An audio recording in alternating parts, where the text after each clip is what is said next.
प्रिय भक्तगण, आज हम आपको एक कथा का श्रवण करा रहे हैं जो सुनने मात्र से आपके जीवन में सुख, संपत्ति और धन की वर्षा होगी। तो चलिए कथा को प्रारंभ करते हैं। अगर आप यह कहानी सुन रहे हैं तो पूरा सुनिए। इस कथा को आधा अधूरा छोड़कर जाने की गलती मत करिएगा, क्योंकि इस पवित्र कथा को पूरा सुनने से मनचाहा फल की प्राप्ति होगी। इसीलिए इस कथा को पूरा सुने।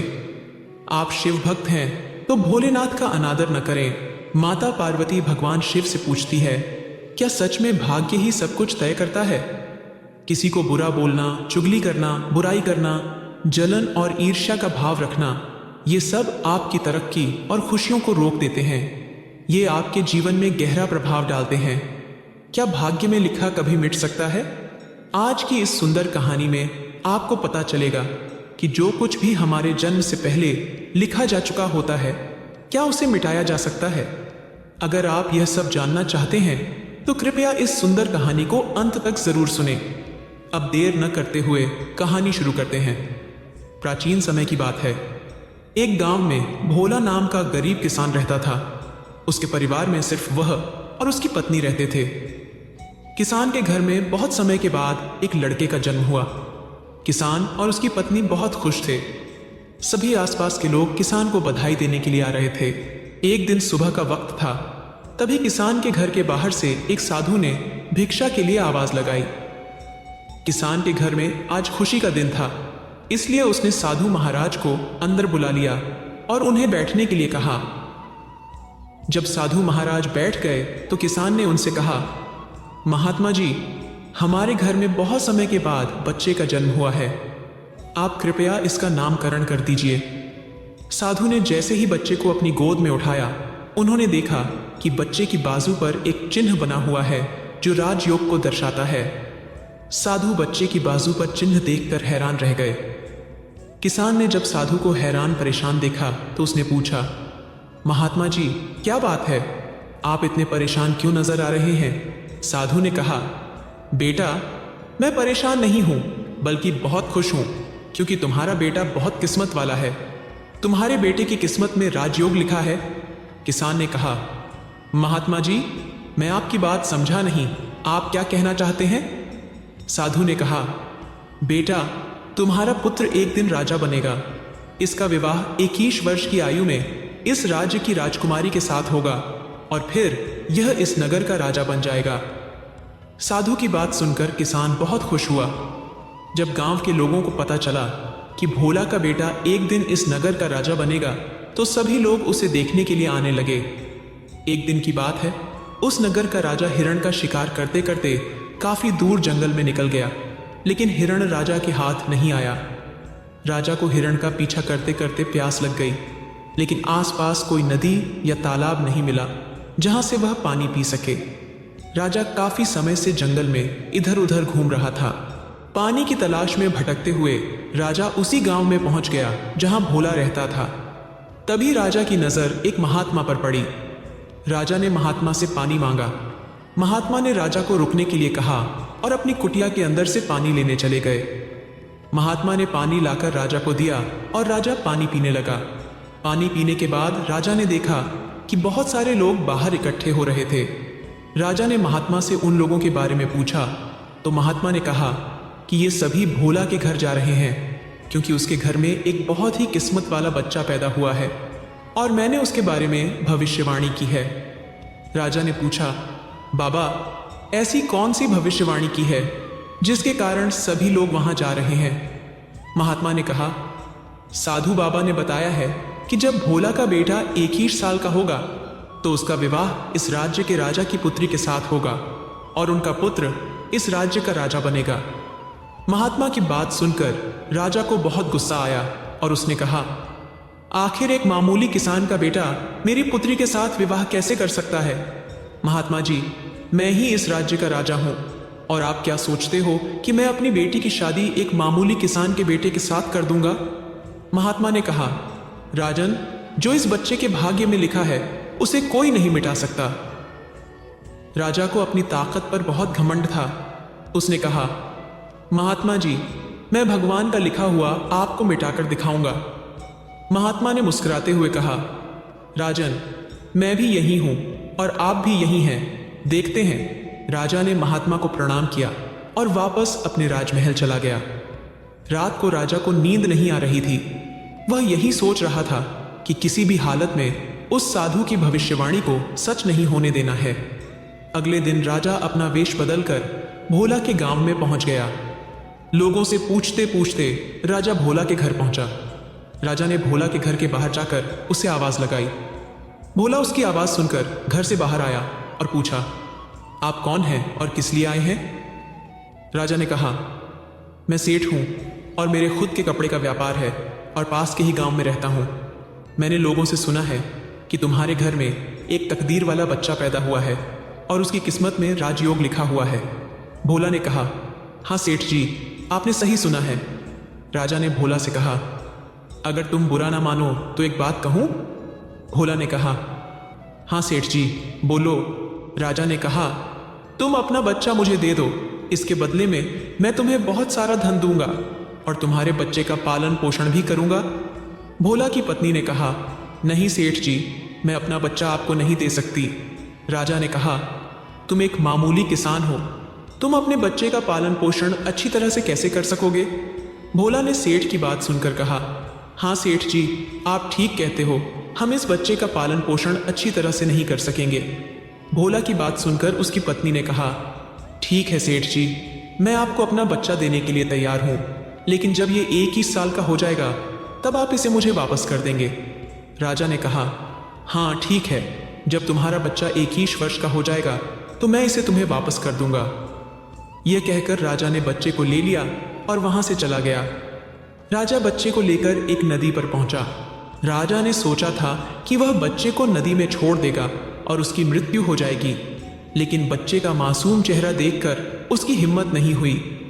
बहुत सोचने के बाद राजा ने लकड़ी का एक संदूक लिया और बच्चे को उसमें बंद करके पानी में बहा दिया। राजा ने सोचा कि संदूक गहरी नदी में जाकर अपने आप ही डूब जाएगा और बच्चा मर जाएगा। ये सोचकर राजा निश्चित होकर वापस राजमहल में चला गया कि अब यह बच्चा वापस नहीं आएगा और मेरी बेटी के साथ इसकी शादी भी नहीं होगी। मैंने भाग्य का लिखा हुआ मिटा दिया। उधर वह संदूक बहता हुआ एक नदी के किनारे पर पहुंचा, जहां एक धनवान सेठ सूर्य देवता को जल चढ़ा रहे थे। सेठ ने जब संदूक को खोलकर देखा तो उसके अंदर एक बच्चे को देखकर हैरान हो गए। उस सेठ की कोई संतान नहीं थी। सेठ उस बच्चे को अपने घर ले गया। सेठ की पत्नी बच्चे को देखकर बहुत खुश हुई। जब उसने सेठ से पूछा कि यह बच्चा किसका है, तो सेठ ने उसे बताया कि कैसे वह बच्चा नदी में बहता हुआ मिला। सेठ और उसकी पत्नी ने भगवान को हाथ जोड़कर बच्चे के लिए धन्यवाद किया। अब वह बच्चा सेठ के घर में पलने लगा। सेठ ने उस लड़के का नाम सूर्य रखा। इसी तरह धीरे धीरे 21 साल बीत गए। सूर्य बहुत ही समझदार और बुद्धिमान था। एक दिन सूर्य को अध्यापक पढ़ा रहा था। अध्यापक जो भी पूछता, सूर्य तुरंत उसका जवाब दे देता। यह देखकर अध्यापक ने सूर्य से कहा, तुम तो बहुत ही समझदार और ज्ञानी हो, तुम आगे चलकर बहुत बड़े आदमी बनोगे। अध्यापक सूर्य की प्रशंसा कर ही रहा था कि तभी वहां से एक राजा गुजर रहा था, जो किसी दूसरे राज्य में किसी काम से जा रहा था। राजा ने जब सूर्य की तरफ देखा तो वहीं रुक गया। राजा ने सूर्य से पूछा, बेटा तुम कौन हो और कहाँ रहते हो? तुम्हारे पिताजी का नाम क्या है? सूर्य ने कहा, महाराज मैं सेठ गिरधारी लाल का पुत्र हूं। यह सुनकर राजा वहां से चला गया। अपना कार्य समाप्त करने के बाद राजा जब वापस आया तो वह सेठ गिरधारी लाल के घर गया और उसने गिरधारी लाल से कहा, तुम्हारा बेटा बहुत ही समझदार और बुद्धिमान है। सेठ गिरधारी लाल ने राजा की बात सुनकर कहा, महाराज मैं उसका असली पिता नहीं हूं, मैंने तो उसे सिर्फ पाला है, लेकिन वह मेरे लिए बेटे से भी बढ़कर है। राजा ने सेठ गिरधारी लाल से पूछा, क्या यह लड़का आपका पुत्र नहीं है? तो फिर यह लड़का आपको कहां से मिला? फिर सेठ गिरधारी लाल ने राजा को सारी कहानी सुनाई कि कैसे वह उसे बहते हुए पानी में एक संदूक से मिला था। जब राजा ने सेठ गिरधारी लाल की बात सुनी तो वह चौंक गया। राजा समझ गया था कि यह बच्चा वही है जिसे उसने 21 साल पहले नदी में बहा दिया था। राजा और सेठ गिरधारी लाल अभी बातें कर ही रहे थे कि वहां पर सूर्य आ गया। राजा ने सूर्य को देखा और सेठ गिरधारी लाल से कहा, सेठ जी, मुझे आगे किसी काम से जाना है। अगर आप अपने बेटे के हाथों में मेरी एक चिट्ठी महारानी तक पहुंचा दें तो मैं उसे सोने की 100 मोहरें दूंगा। सूर्य ने यह सुनकर राजा से कहा, हाँ महाराज, क्यों नहीं, मैं आपकी चिट्ठी जरूर पहुंचा दूंगा। राजा ने चिट्ठी में चुपचाप एक संदेश लिखा और चिट्ठी के ऊपर मोहर लगा दी और चिट्ठी सूर्य को पकड़ा दी और कहा, बेटा यह लो, इसे रानी तक पहुंचा देना। सूर्य चिट्ठी लेकर चला गया। सूर्य चलते चलते घने जंगल से गुजर रहा था कि वह रास्ता भटक गया। उसे रास्ता ढूंढते ढूंढते रात हो गई। सूर्य रात गुजारने के लिए कोई जगह ढूंढने लगा, तभी उसकी नजर एक झोपड़ी पर पड़ी। सूर्य ने सोचा, मैं रात यहीं पर बिता लेता हूं। ये सोचकर सूर्य घोड़े से नीचे उतरा और झोपड़ी के अंदर चला गया। जब सूर्य अंदर गया तो उसने देखा कि एक बूढ़ी औरत खाना बना रही थी। बूढ़ी औरत ने सूर्य को देखा और उससे पूछा, बेटा तुम कौन हो और बिना इजाजत अंदर क्यों आए हो? सूर्य ने अपने बारे में बताया कि वह रास्ता भटक गया है, इसलिए रात बिताने के लिए यहाँ आया है। सूर्य की बात सुनकर बूढ़ी औरत को उस पर दया आ गई, लेकिन फिर उसने सूर्य से कहा, बेटा तुम्हारा यहाँ रुकना ठीक नहीं है, क्योंकि यह डाकुओं का अड्डा है। थोड़ी ही देर में डाकू आने वाले हैं। अगर उन्होंने तुम्हें यहाँ देख लिया तो तुम्हारे लिए मुश्किल हो जाएगी। सूर्य ने कहा, लेकिन माता जी, इतनी भयानक रात में मैं कहीं और नहीं जा सकता। अगर मैं बाहर गया तो जंगली जानवर मुझे खा जाएंगे। इससे अच्छा है मैं यहाँ कोने में जाकर लेट जाता हूँ। ये कहकर सूर्य कोने में जाकर लेट गया। कुछ समय बाद डाकू अपने घर वापस आए। डाकुओं ने जब घोड़े को बाहर देखा तो सूर्य के बारे में बूढ़ी माता से पूछा। बूढ़ी माता ने उन्हें बताया कि इसका नाम सूर्य है। यह बहुत ही नेक दिल बच्चा है और राजा के काम से राजमहल जा रहा है। जब डाकुओं ने यह सुना तो उन्हें कुछ शक हुआ। वे राजा की हरकतों के बारे में जानते थे, इसलिए उन्होंने सूर्य की जेब से चिट्ठी निकाली और पढ़ने लगे।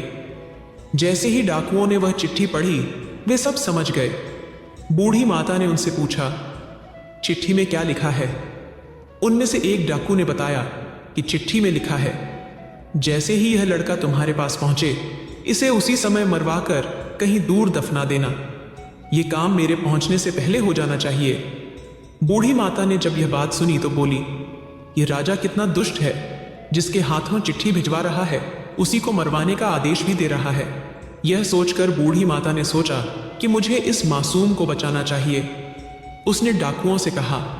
तब डाकुओं ने दूसरी चिट्ठी लिखकर उस चिट्ठी से बदल दी और वापस सूर्य की जेब में रख दी। इसके बाद डाकू वहां से चले गए। सुबह होते ही सूर्य उठा और बूढ़ी माता को धन्यवाद देकर वहां से चला गया। सूर्य कुछ समय बाद ही राजमहल पहुंच गया और उसने चिट्ठी महारानी को दे दी। महारानी ने चिट्ठी पढ़ी तो उसमें लिखा था कि यह लड़का बहुत ही बुद्धिमान और ज्ञानी है। यह राजकुमारी से विवाह करने योग्य है, इसलिए मेरे आने से पहले ही तुम इसका विवाह राजकुमारी से कर दो। महारानी सोचने लगी कि आखिर कैसे महाराज किसी अनजान से राजकुमारी का विवाह कर सकते हैं, लेकिन फिर उसने देखा कि चिट्ठी पर राजा की मोहर भी लगी हुई थी, इसलिए यह लड़का झूठ नहीं बोल सकता।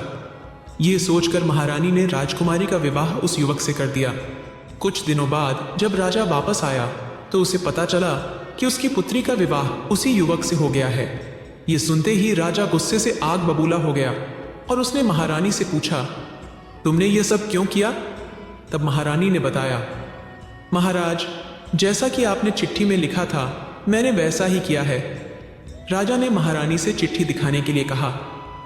जब महारानी ने चिट्ठी दिखाई तो राजा ने उसमें कुछ और ही लिखा पाया। यह देखकर राजा ने गुस्से में सैनिकों को कहा, जाओ और सूर्य को पकड़ कर लाओ। सैनिक तुरंत गए और सूर्य को पकड़ कर ले आए।